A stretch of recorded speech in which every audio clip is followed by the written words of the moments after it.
get a copy of it. There we go. Yeah, you've clicked. And I'm just going to check we've gone live on Facebook because I haven't used, we are live on Facebook, so that's good. Oh, I think this is the first time I've been live on Facebook for years. So, Really? I had yes. no idea. Really?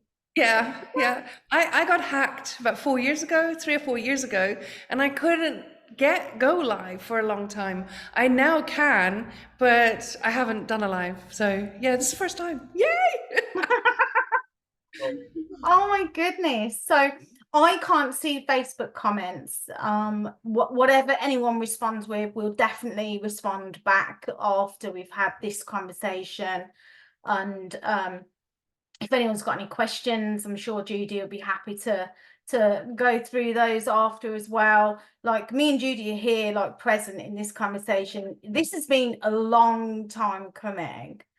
I'm not gonna lie, right? And I will say, like with the end in mind, Judy like has got a phenomenal masterclass out this week that I'm gonna share the link for at the end in our chat for this, because after meeting Judy, or almost, I thought it was 18 months, but then I've kind of worked out maybe 16 months. I got to experience Judy in a community with Melanie and Leia in a AFE experience community, and there was just something with you, right? I know you call in your story, you call it your little something, but there was just something that I was like, this woman, like there's just something about Judy. And one of the key things for me, actually, when I first met you, Judy's not heard any of this before, so one of the things that really like made an impact on me when I first met you is how authentic and genuine, like there is zero bells and whistles around Judy. Really, like her work speaks for itself in many ways, not only other than the fact of how Judy shows up generally in the world, right? But there was just something that drew me to Judy. I was just like, there's just something with this person. There's just something with this person. And I just kept following Judy in different spaces. We've got to experience each other, and also online now, obviously with Facebook as being so borderless, as they say, right? And I was like, this woman is literally going to change the world. And it's happening, right, Judy? So, I mean, feel free to share whatever you want the world to know about you on my Facebook timeline, because many may not have met you and haven't had the privilege of spending time with you before. So yeah, do please share what's all about you, or It is so beautiful to be having this conversation with you, Heather. It just seems to have been a natural evolution of our connection since we first connected. So I'm really grateful and I love it. I'm looking forward to it. And what I love is that we are here together having this conversation and people are just listening in. So I love that. So we're going to just take it where it goes.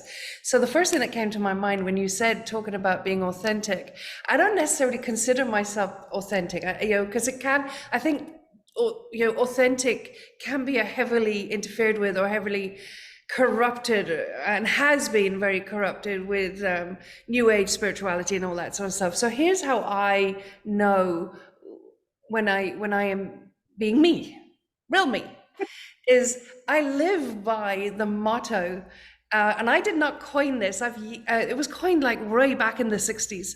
I'd rather have the whole world against me than my own soul. That's what I live by.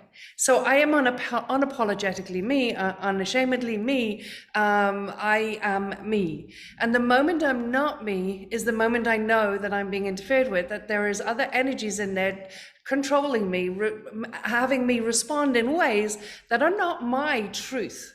So I know that a lot of people, when I say that, I'd rather have the whole world against me than my own soul, they sort of recoil, in horror, because they immediately, are triggered into like a victim mode, or, oh my gosh, have the whole world against you, how awful that would be. But the funny thing is, the more that you are that, in other words, your truth, The more that you are, the more you are an energy provider, not just an energy consumer, you're a creator. But the more you're magnetizing people to you, and opportunities and things and magic and all sorts of crazy, amazing and wonderful things that do not fit in the confines of the mind. They're in the unknown, being in the field of the unknown. And that's the field, that's the place I love to play. And that's what gets people interested and intrigued by what you do, because your truth.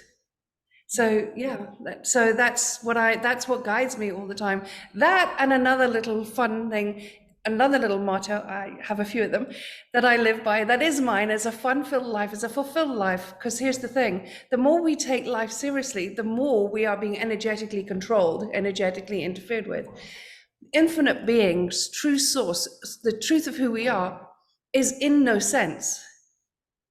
Now think about it, in no sense. In the unknown, in no sense. We're just navigating the vastness of all possibilities at every given moment in time. And how we are with that magic is the truth of who we are. And that's where we get to create the most extraordinary things that make no logical sense. My life makes no sense. Me being here, having this conversation with you, having had the most extraordinary weekend with a beautiful client, her life has transformed beyond measure. Having the clients that I work with, that lives are changing because I am who I am. I'm not doing anything. I'm just activating some stuff in them that reconnects them to their truth. That's it. This is not a logical trajectory for the life that I had to start with. So how is that possible? Because I understand it's all about energy. Everything is energy, and everything we think that matters does not matter at all. Everything we think that matters is just an illusion. It came to me today in the shower, because your last masterclass was End the Illusion, wasn't it? And it came to me, Yes. yeah, and I realized why, right? Because any magic that's performed is an illusion. Whereas when we're the magic, right? This infinite being, I think you call it, right? We're the magic, and then anything else, like performance wise after that, is like interference. Yes. Yeah. Right. So basically, if I'm trying to be a magician, all I'm doing is creating this illusion, this like wall, this barrier, this kind of pretense to like actually the truth of who I am. It's in the field, in the energy, in the field of the unknown. From nothing comes everything. In this 3D world that we call reality, we can only create more of the same. There's no magic in creating more of the same. We just create more of the same. You know, that's, people wonder, why is everything linear? That's why there's 2 points of consciousness. That's why we are always kept limited, because we have a desire that we want to create something. So we're living in the desire. To desire is to lack, means you don't have it, right? And what you're doing is you're densifying. Energetically, you're densifying what it is that you want, going from point A to point B. There's 2 points of consciousness, not having it to having it. You've got to traverse through space and time to have it. That's the illusion that we're living in, where the truth is we are energy, frequency first, energy first. We create in the field to actualize. And the more we connect to the frequency of that creation, the more we collapse the time and space. To now, that's the magic. It makes no logical sense whatsoever what we can create in no time, no space. The more we are that frequency of the creation, it materializes, it actualizes. There's no such thing as divine timing and aligned timing. That's false light. That is not true. That's an illusion. We are time. We are always time. We get to choose by being more of who we truly are in our truth. That's magic. So. Like there's fireworks going off inside me just listening to what you're saying. And I'll be honest, like some of it It doesn't make any sense. And I know that you really just invite people to just bring, for awareness, don't you? You Yeah. invite people to ask for awareness, ask for awareness. Now, I've had to listen to some of your shares like 4 or 5 times. And I'm not one of those people that is chasing for intellectual, academic kind of knowledge, right? And I don't think your path was that until you started doing your PhD, because you've done a Yeah. PhD now. Yeah. Yeah. So it's kind of like, for me, it's like, no, I want to experience all of the stuff first, or I want to like immerse myself in something first, and then I can find my truth in it, or where, it kind of lands with me, versus me understanding, because I feel like that's where we just move stuff around. I could be completely off course here, but I just feel like before, any knowledge or learning that I used to take in, it used to just get stuck in my head. Like it wasn't something that integrated or processed or that Yeah. downloaded, or and let's be honest, a lot of the time it's because it was bullshit as well. Yeah. Yeah. Right, some of the stuff we were being taught, I mean, I was really shit at maths at school. Failed that massively. But like there was just, sometimes I didn't see the point to that information. Like I didn't feel or sense anything in it. So Whereas like I'd sit and listen to you, and I can feel like where this is going and the truth of it, even though it hasn't landed in me first. yeah, there's so much of information that we receive that we take on as fact. We don't stop and think, is that mine? Is that my truth? Right. And that's essentially what that is the core of everything that I am, and my work and my research, my study, to understand and be clear about and be aware of and respond to only that which is our truth. So I don't teach people methodologies or strategies or anything like that.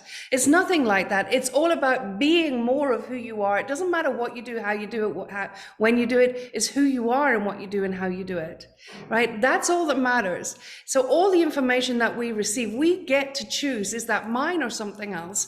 Is that true or not true? There's no right, wrong, bad, whatever. It's all about, is it true or not true? That's all there is.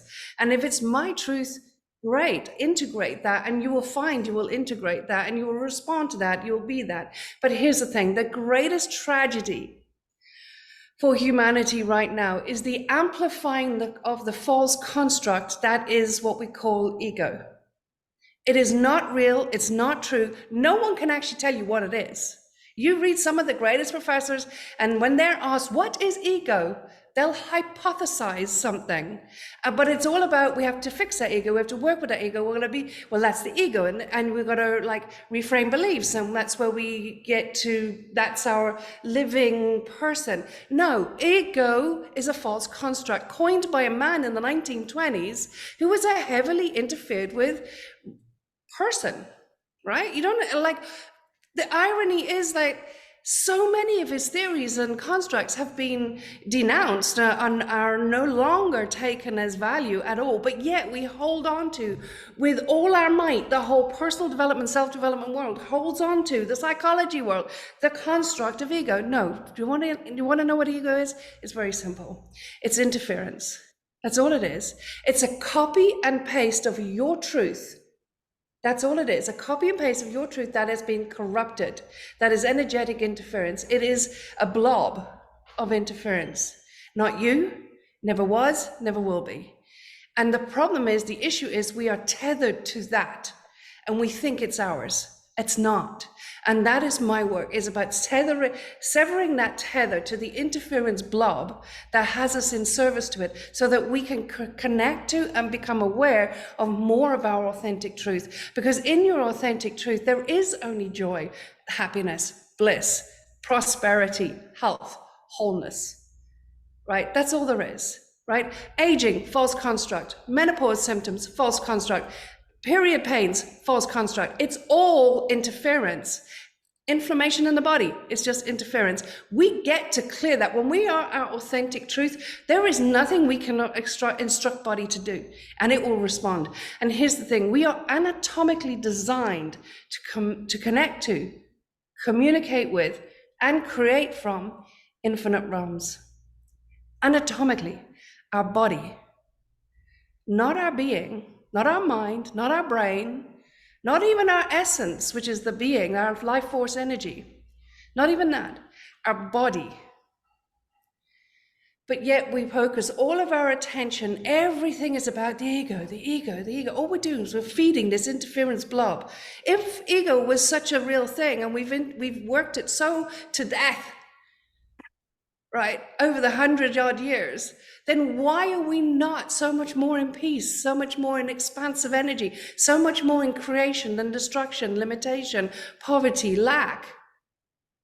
The more we clear energetic interference, the blobs, and energetic interference also comes in the form of thoughts. 99.9999% of the thoughts that we have are not ours.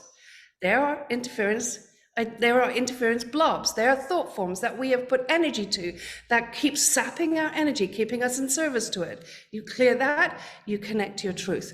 Thing is, here's a well-known fact in the studies of human behavior. We have 1/10,000th of a second between something happening and interference, or what personal development calls ego, claiming authorship to it. 1/10,000th of a second. In that 1/10,000th of a second, we have genuine free will. The interference identity, as I call the ego, is just interference. Once that claims authorship of it, our truth no longer has free will. The free will is contained within the construct of that interference. So think about that. Who are we when we respond to a situation? Who are we when we are aligning and agreeing to an idea, a thought, a discussion, a concept, a construct, or resisting and reacting? Who are we when we're justifying and defending? Who are we? We are being, it is not ours.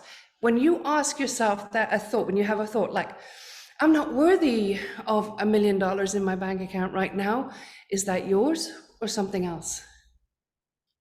And when more we clear all of this junk out of our body, being, and planet, that is this trilogy of being, body, being, and planet, that's what we are. The more we clear all this junk out, the more we extend that 1/10,000th of a second more and bigger, and we have more access to our own authentic free will, and we get to choose. It doesn't mean initially, it doesn't mean you don't feel that tether to the interference identity. You feel it, but you get to choose. And it all happens in seconds. And you've got extended free will to say, no, not you, not mine, never was, never will be.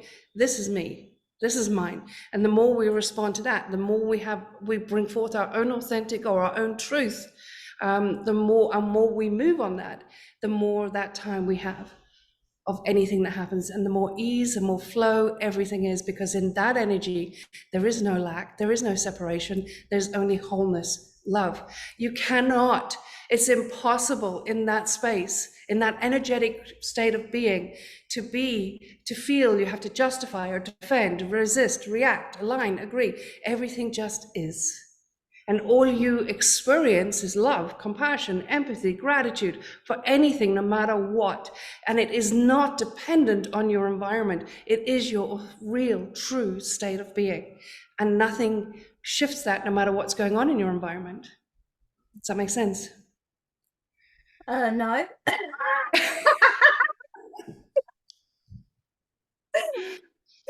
No. I mean, yes and no, right? So, my mind's going to, I do these things for myself that have me feel clear of the funky energy, right? I do certain things. So whether that's, really look after my health, whether that's take a bath and do a full body scan, like I do certain things. And to be honest, also keep myself away from quite a lot of people, like I'm not gonna lie. because, my job is to show up pure, clear, open, like a conduit. Yeah. Yeah. That's in my truth, like my number one kind of job in this world is to be that, the simplest form of what you share, like to be love, to be peace, to be like in the simplest form. That to me is my number one job. And then I show up for people that would like to feel and experience the same thing. Now, when I think about the things that I experience or have in my life that allow me to, let's say, clear some interference, right, but not all, I feel like there's like a threshold that I'll get to a certain point during the day where I'm like, it's too much for me. Like, I need to retreat. I need to be on my own. I need to stay away from anything that's gonna come and mess with me, so to speak, right? So like, and what you're explaining is like, you basically will clear that for someone in a lifetime, for their lifetime, for like the rest of their life, basically. Okay, so they're not strictly. So what I do, for example, so obviously like 99.99% of people have embodied interference, right? And that embodied interference is pervasive. And if you've lived a lifetime of that, because it starts like with genetic, like for example, we all have the genetic programming to suffer. Yeah. Right? I clear that. I clear that's genetic programming, because we will naturally choose the option that means a suffer rather than the option of expansive truth, right? That's the extent to which the genetic program, when you think about it, why? You could ask me, well, why are we genetically programmed to be addicted or unconsciously addicted to the need to suffer? Well, because of the deification of suffering going back thousands of centuries. Yeah. Right? We have deified suffering. Yeah. So it's like, it started all those years ago. So think about it, thousands of years ago, across all the years from then till now, all the billions of people, we have all deified suffering. We've been programmed to deify suffering. And all the energy that's gone to that has created a non-physical entity, a non-physical form that dominates and pervasively dominates our environment. Right? I clear that. I'm able to clear that. Wow. So you're no longer addicted to suffering. So now all of a sudden you've got, what else is possible? I don't have to choose that. I don't have to feel I've got to work hard for money. That's a choice. I choose not. And what else is possible? That's the one thing. That's just an example. There's many different forms. We are genetically wired for shame and guilt. I clear that. Genetically wired for fear. I clear that. So I clear the stuff that's built up over generations, over a lifetime, over lifetimes, across all timelines and dimensions, all the stuff that we're carrying. Right? That's why people in my world, clear migraines in a matter of a couple of weeks that they've suffered with for 25 years. Why people are no longer addicted to opioids. Why people have been in severe, chronic, agonizing pain for no reason for 30 years. It gets cleared. It's just energy. It's just energetic interference. Not you, not theirs, never was. Gets cleared. Now it's up to you to stay clear of interference. Wow. It comes all the time, all the time. It's pervasive, it's everywhere. It comes at you from everywhere. We are living in amongst it. There are blobs. We are surrounded by blobs of interference energies, right? They're all over, all wanting our attention, not because they want to get to you, Heather, or to me, or to anyone else. They want to survive. So think about it. Think about the need to suffer. No, think about, let's say, money. I've got to work hard for money. Where did that come from? So before we go there, only 1% of the world's population is like truly, like hugely magically wealthy. Like you're talking about 60 billion wealthy, right? So like magically, but like less than 1%. How many are financially free? Probably 5%, right? We can safely say that probably between 90 and 95% of people are not financially free, financially independent, okay? Why is that? Not because of lack of money, because one person, like the heir to Walmart, is worth 61 million, for example, right? There's not a lack of money.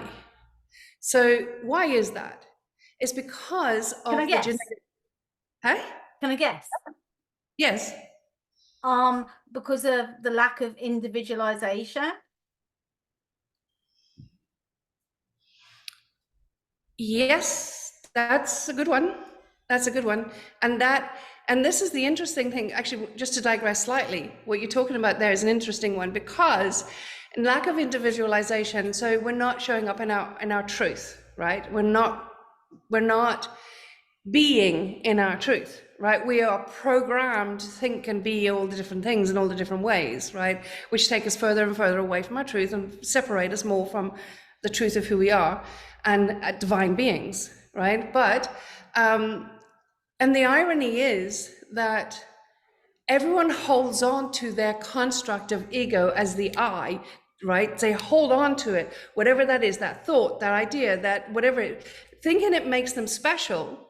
But in actual fact, it's the same as everybody else. There's no individualization in it at all. It's the same. People have the same suffering, same shame, same guilt, same regret, same remorse, same doubts, same fears, all the same to the same things. But yet we hold on to it because we think it's ours. We think it's special. It's a bit like Schmiegel's Mindsy.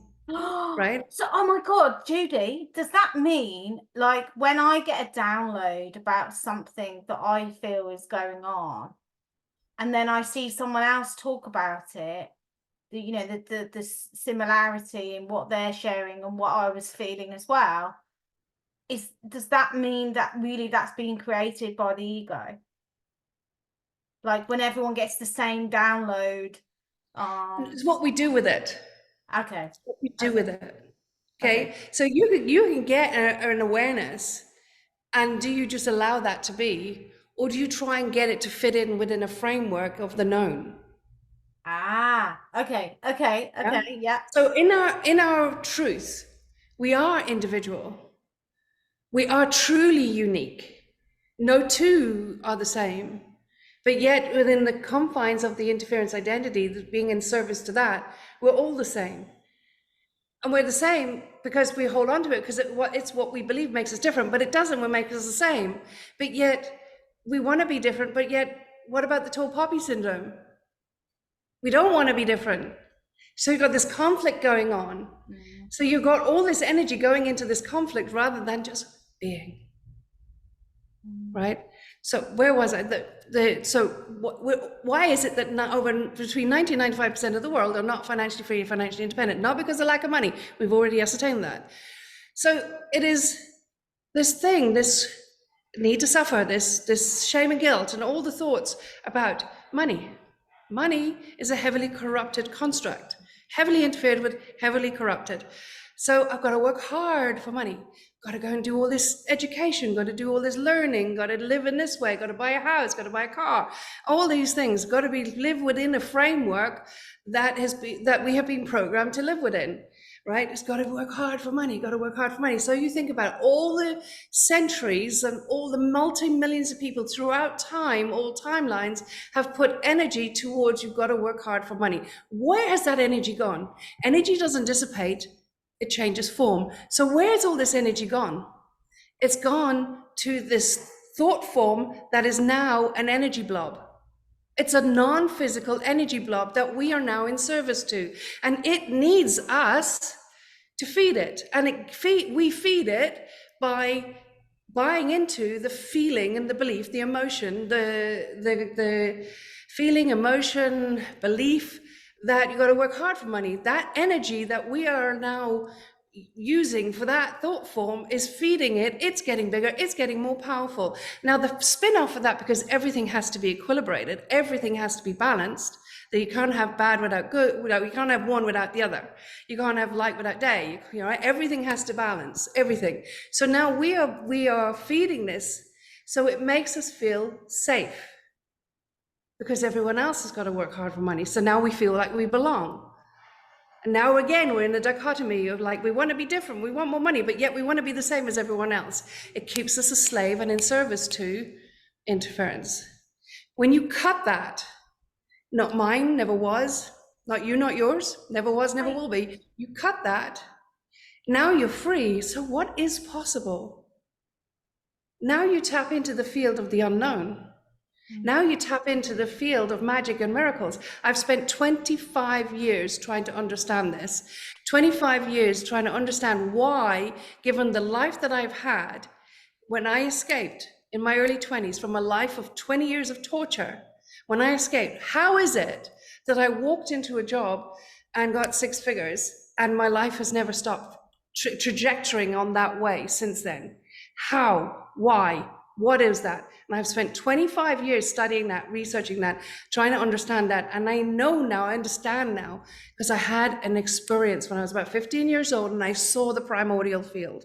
I saw it. I saw the oneness with everything. I saw how we are everything. I saw how everything is energy.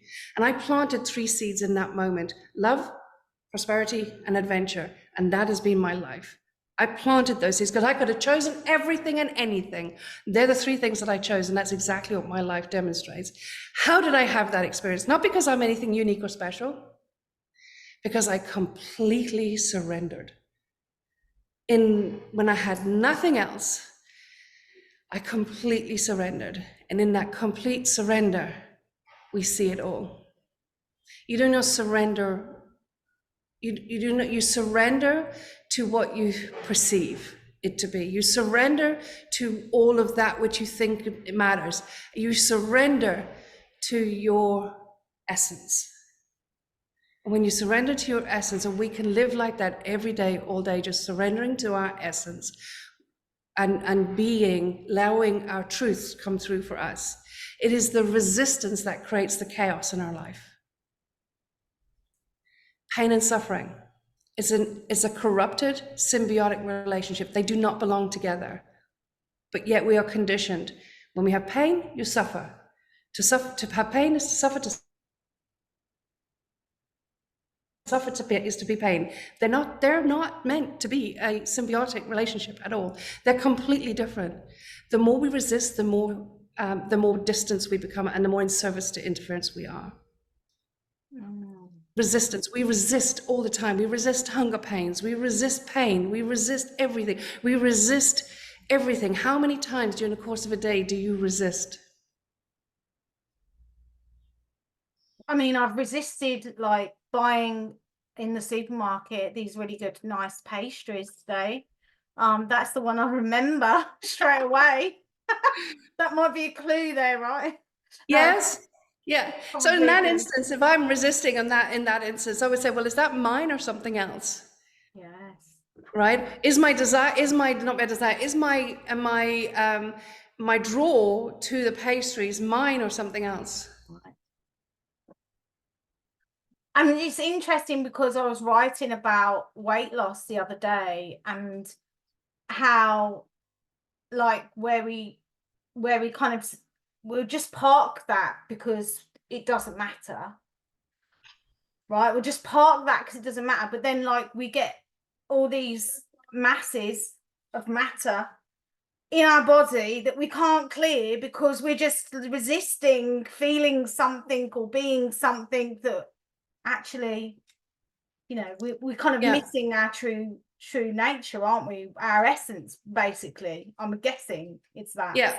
But like, it's interesting you should bring up weight loss, because the thing is with weight loss, it's like, it's associated, not only, there's other things that underpin it, other forms of energetic interference that impacts, like the more embodied interference, potentially for some people, it can actually mean putting on weight, right? Or losing weight. Right. Yes. Right? Absolutely, totally.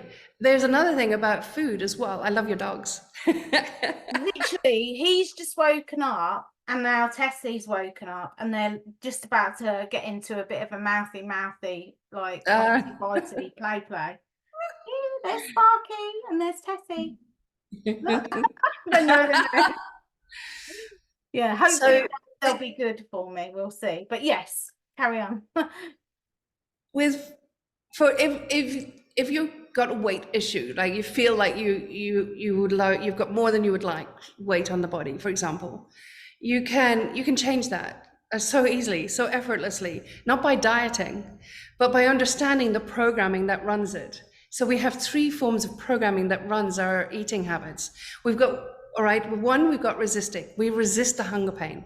We could feel a hunger pain, got to eat, right? Well, just because pain is pain is pain is pain is pain. It's only going to get as bad as it's going to get. When we don't resist it, it goes away because you're letting the energy just move and it will go, right? But we resist it, and respond to it. And there are three programmings that happen during when we around our eating. We've got the child who just eats. We've got the parent that then recriminates us for eating what we ate, okay? And then we've got the adult who's sensible about it. It's more sensible. And that's all it is that when you understand the programming that controls our eating and the resistance that we have around food, when you let go of all of that, then your body returns to full homeostasis. We get to control energetically, frequency first. We get to create the body that we would love. If it's important for you, you will have a very clear vision of what that body is, what it looks like. You will love it. You will connect to the frequency of it, and you will not be in service to the child-parent programming in eating. That's just interference. Does that make sense? Yeah, totally. I mean, I wrote about it because in my thoughts, because I just muse on these things, you know, anyone that's quite slim in body will store a lot of shit in their mind, and they may well suffer like with headaches, migraines, etc. Whereas someone that's more weighted on the body, like has kept putting weight on and can't seem to lose it, will store it in the body, like they're denying themselves, in my experience, or it's not even in my experience, it's, let's say, theory, because I've just journaled about it, right? You know, they're just keeping themselves hidden and away from their true, natural, beautiful, divine self. Like, that's how I've written about it. It could be completely different. And I understand from what you're going to share with us in the masterclass. I think it's this Wednesday and Thursday, isn't it? Thursday, yes. Yeah. The part of that is health, actually, isn't it? I think. Yes, very much so. So you're going to touch on this topic as well there? Yeah. Wow. Completely, okay. Because like health remember I said we are anatomically designed to connect, communicate, and create from infinite being. And that means like we have complete power with our body. We have complete power. So we are a trilogy of being, body, being, and planet, right? The body is obvious, the being is our life force essence, and the planet is the part of us that is of this planet. And the more harmonized that is, right, the more in our truth that we are, the more of our beingness that we are really the authentic projection of our infiniteness, right? We have power for everything. We show up in power, not force.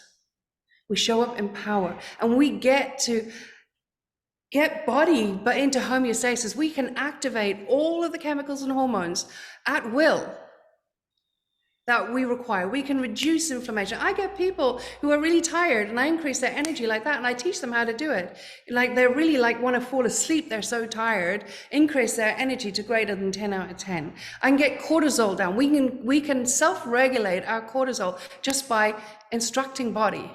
We can self-regulate everything. I clear up menopause symptoms. That's the easiest thing. That's just interference.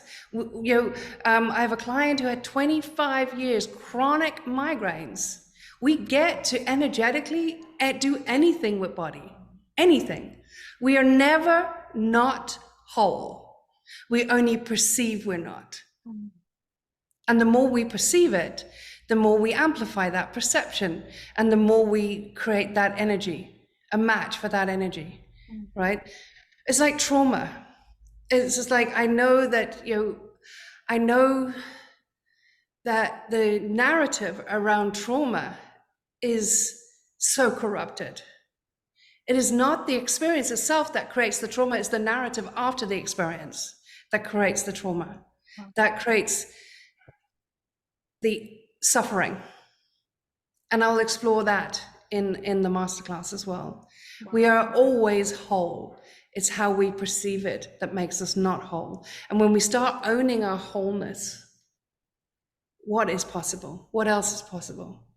What miracles can we create? What magic can we create every day of our life? Who do we get to be? How does our essence get to be expressed? How do we experience the sensations that we are here to experience with our senses? It's magic. It's beautiful. And when you start to understand that, you start to get a glimpse of that, you start to experience that, you start to experience the expansive energy of infinite possibilities with that, then you start to understand I'd rather have the whole world against me than my own soul. That's when we are at our most powerful. That's where we create a ripple effect that just goes on and on and on and on. And the more of us that are in that energy is what will shift our beloved planet to greater levels of conscious awareness. Yeah, hail to that. Like this now, I'm Judy doesn't necessarily like I want to say brag, but that's the wrong word, because it's not bragging if it's true, right? So Judy literally could walk into, doesn't actually need to be in there, a prison, and clear them all of energetic interference so that they find their wholeness, connect to their wholeness, walking, talking, magic, miracles, etc., etc. Or you've even said you could walk into an animal shelter, or not even be there in physical form, but connect to an animal shelter and clear any energetic interference with animals there or any other animals. Yeah, it's like Sparky, my foster dog, he has a fear of the outside world like you would not believe. And I've been pushing and pushing and pushing to get in out. But I just, when Judy says what else is possible, like that when she says that, that's what she means. Like, this is possible for so many things, right? This is possible for transforming the world.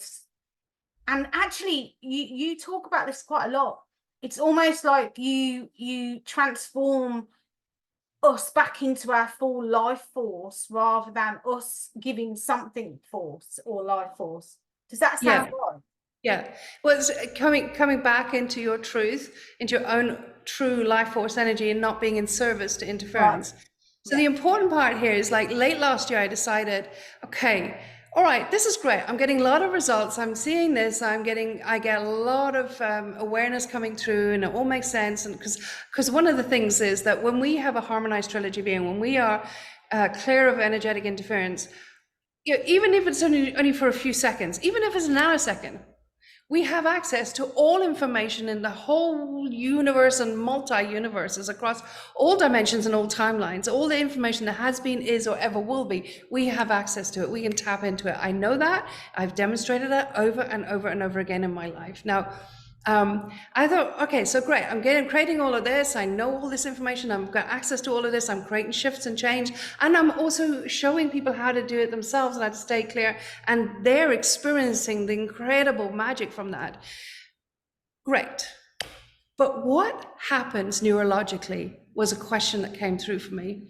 So I set an intention. I asked for awareness around getting this out there, broader.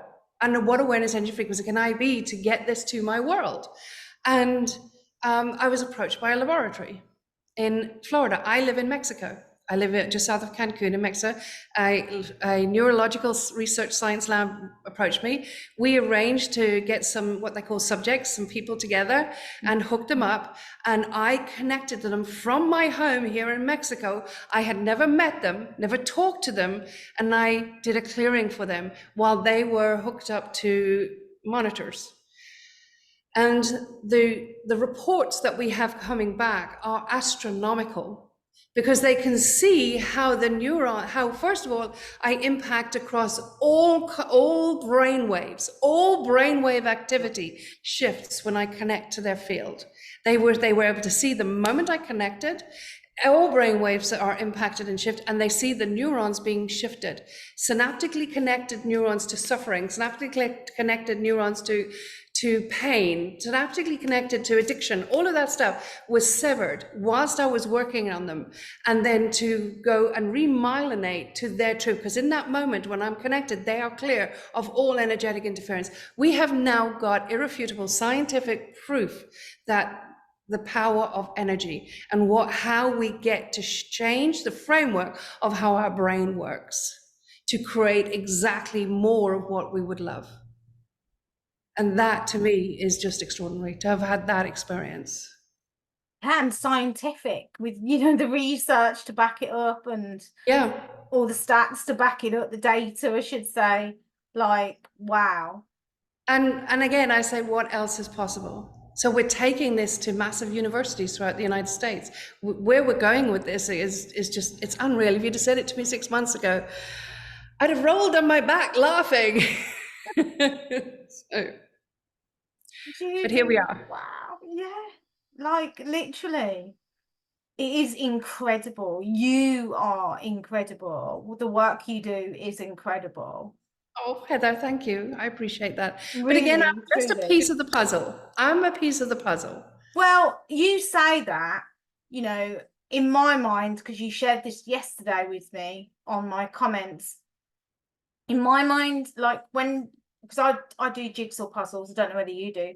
Um, but people I collect the edges first and put all the outer pieces in, right? And then fill in the middle. To Yeah. me, you are the freaking edge pieces of everyone's jigsaw. That's how I see it, right? That's That what is so wonderful. Yeah. that is you. You are the edge. You are the parameter. In fact, I've given you a nickname on my newsletter. I said you are the excavator and expander queen. Nice one. I forgot to tell I'll you. take it. Yeah, because I was like, I've spent so much of my life trying to clear it out, reprogram, realign, or connect to myself instead of everything else, right? I spent God knows how many years, probably after I had my first coach at 35. Since then, so I'm 46, so 10, 11 years trying to get myself really clear of shit. Like, Yes. doesn't Yeah. serve me whatsoever, or anyone else for that matter, right? It's heavily aggressive, especially around my periods. So I'm glad that you've talked about it. There's so many things that I've really delved deep into to clear. And you're on here now, and I've literally met the person up the top of the mountain to me. You are the person at the top of the mountain to me, right? Doesn't mean that that's going to be true for anyone else, but I'm just in awe and honored to have had a conversation with you about who you are, what you create in this world, and what that's creating for other people. Thank you so much, Heather. That was so beautiful. I appreciate that. Straight Thank from you. the heart, as always. As always, that is you. Straight up. Yeah, so how it is. Now, what I also want to say is gratitude to you, because you have this window now, because I'd reached out and said, I want the whole world to know about you and what can happen. So it's created a window for me to recreate these conversations. I want to have conversations, the truth that liberates the world around anything. So I'm open to receiving people that want to share a truth about a magnitude truth. Like, I'm not talking small truth, I'm talking humongous. Yeah. Yeah. So you've started us off, Judy. You are the first to Magic. do That's that. amazing. That's wonderful. And it's so, I love that. The truth that liberates the world. That is so amazing. So phenomenal. So real. And so you. Yeah, because for such a long time I thought I was searching for who I am and what it is I bring to the world, and it's like, no, because I would have stopped ages ago. Yeah. Like, really, all I'm searching for is the truth of, Yeah. like, and I want everyone to realize that for themselves too, like the truth of the power of what they're made of. You know what I share anyway. Yeah. People's So, but natural. truth is like your key code. Yeah, It's like your thing, right? yeah. So, and there's, Especially when I was called aggressive in the corporate world. No, I was just brutally honest. yeah. Oh, I can see that it's been seen as aggressive. Yeah. Yeah. So that's your thing, isn't it? Is truth. And that is what you do for people. What is your truth? Cut through all the BS. All the What is your truth? BS. Yeah. Yeah. And like when it connects, it's like fireworks. And I feel like that with us, like our fireworks, keep Yeah. banging, which is good. So for those of you tuned in or catching the replay, hashtag liberate truth. But I've just made it up. I want you to know that Judy is going to be sharing more of these insights, these incredible I can't even say it's a way of beings, can I? What can I term it? Like this incredible way of creating your life, maybe something Oh, like that. well, I've called it pathway to wholeness. Right, we'll stick with that then. Right. Yeah. So it's the pathway to wholeness. Cut all the stuff away, pathway to wholeness. It's there. We are always whole. And just cut away all of that stuff that is not ours. And the pathway is revealed. And you are whole. We are whole. So So Judy is running that on Wednesday and Thursday. It's free. I literally cannot believe it's free. Judy saves her one-to-one time is very slim. So I'm going to share the link for that if you want to really dive into and really connect with Judy energetically as well as personally. And all that's left for me to say is a heartfelt thank you for being who you are and your gifts, and for bringing what else is possible to other people. thank you so much, Heather. I thoroughly enjoyed our chat and I really appreciate you so much. Thank you. I love you. I love you. I love you. Thank you so much. I appreciate you.